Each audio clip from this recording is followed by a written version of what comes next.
Hi everyone, Jim here for Mr. and Mayhem.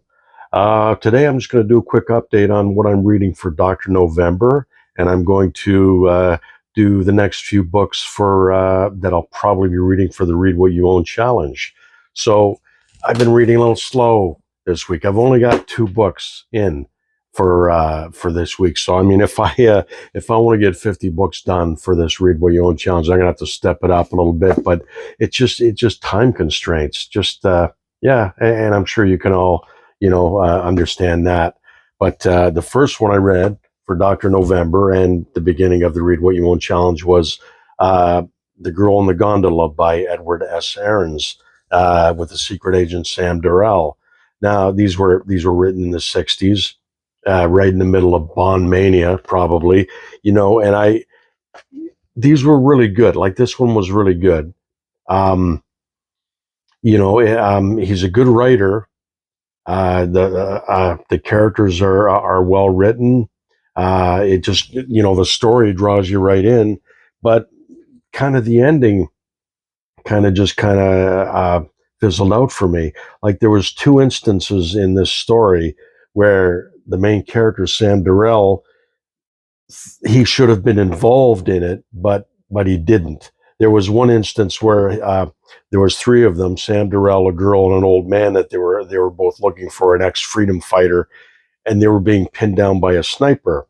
So Sam Durrell and the girl kind of take off and kind of go hide, avoiding the sniper. The old man goes to the sniper, kind of off camera, and he kills the sniper with an axe, right? And that's exciting and that's great, but that was done off camera, and I'm thinking, well, maybe that's what the main character should have done, and so I went on with it, and then the main climax, the story involves nuclear missiles that are hijacked by the Albanians. The Russian missiles are hijacked by Albanians and hidden in China or something like that, and so they have to storm this underground installation where these missiles are, and they're going to be launched from.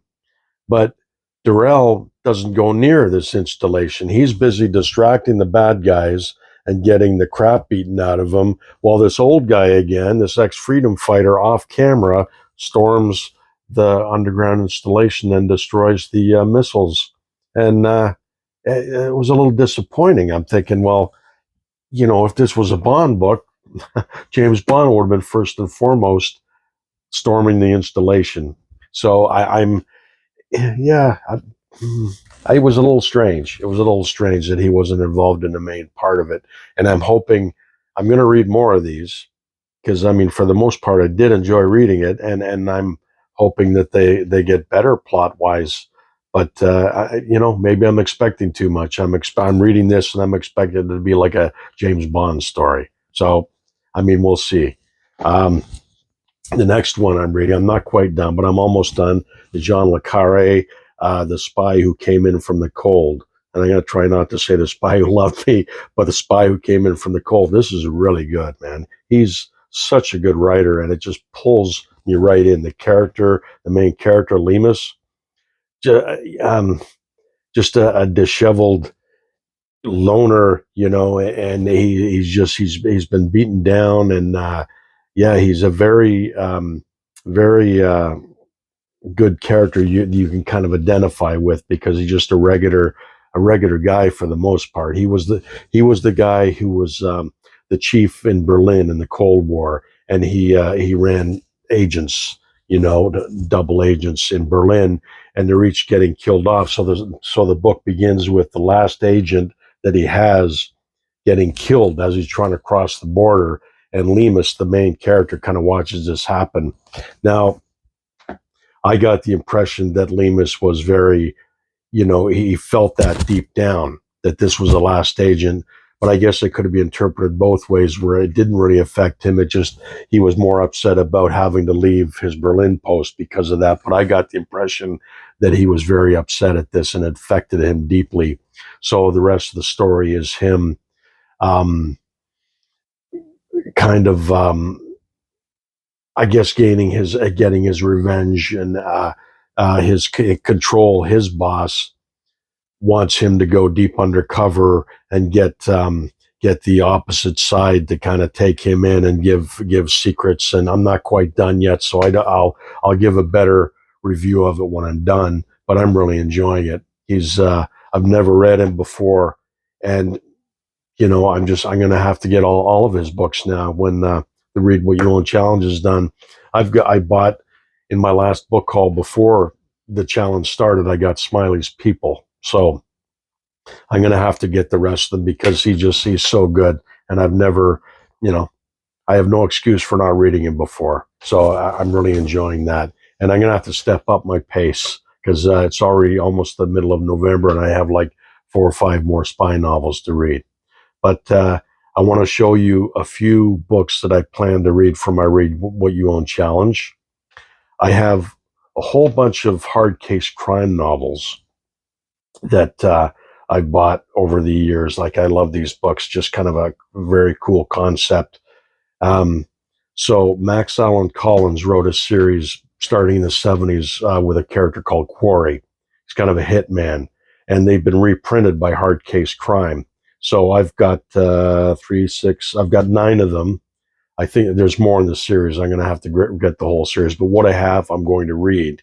The first being Quarry, with that awesome cover by Robert McGinnis, and he did most of the covers here that I'm going to show you. I mean, that guy's still going strong. He was doing paperback book covers in, I think, the 40s and 50s. He's still doing them to this day.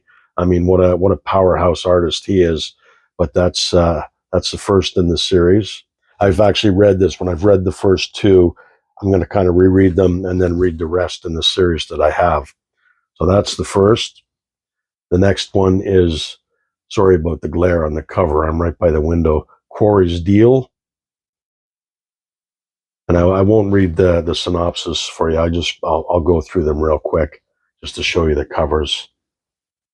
Quarry's Vote, and I think that's the next one I have to read in the series. Quarry's List. And these are very, very hard-boiled, and they are a product of their times. I mean, I like Max Allan Collins. He's a great writer. He can adapt himself to any style. And I think that comes from when he used to do movie adaptations. So he's a really resilient writer, Max Allan Collins, but this is his own character. And, they're kind of brutal and hard boiled and really good reads. There's Quarry's Choice. Quarry's Climax, which is an awesome cover again, like by Robert McGinnis. Now this one, I think it's a cover by Glenn Orbick, if I remember correctly. I could be wrong on that one. The Wrong Quarry. These are just a lot of fun to read. And if you're into hard-boiled crime and mystery, these are worth it. That's not a McGinnis cover, but I don't know who did that one. Killing Quarry. And the last one I have is Quarry's Blood. Now, I think there's still maybe 4 or 5 in the series that I don't have, and I'm going to have to pick up one of these days. But yeah, I thought you'd be interested in seeing those books that I'll be reading for my Read What You Own challenge. I've kind of decided I'm going to try to knock off for the Read What You Own challenge a lot of series books that I have, and gives me an excuse to kind of read them in order and knock them off. So that's kind of the plan. So yeah, hopefully you guys enjoyed that, and I hope you're having a great day. I'll talk to you soon. Take care and keep reading.